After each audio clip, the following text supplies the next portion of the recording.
Benedict, anong oras magsisimula yung road closure at bakit ito kailangang ipatupad?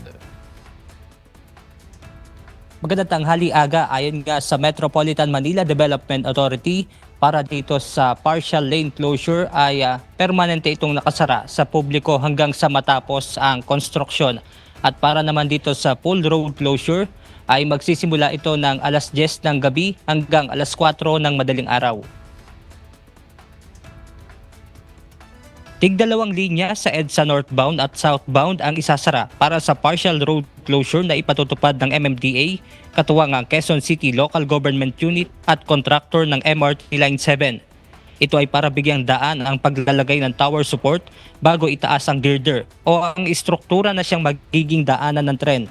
At matapos naman na mailagay ang suporta, dito naman ipatutupad ang temporary road closure na magsisimula ng alas 10 ng gabi hanggang alas 4 ng madaling araw.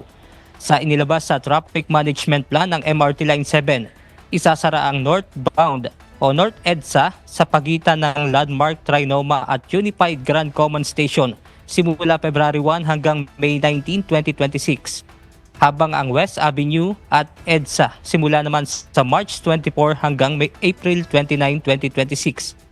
Kasabay naman ng road closure ay maglalagay ng zipper lane sa mga otoridad para may madaanan pa rin ang mga motorista. Samantala, nakatakda naman maglabas ang MMDA ng traffic rerouting scheme kaugnay ng gagawing road closure sa EDSA. Aga muli naman nagpaalala ang MMDA na habaan ang pasensya, lalo na nga inaasahan ang mabigat na trapiko sa gagawing konstruksyon. Siya muna ang ating update mula rito sa Pasig City.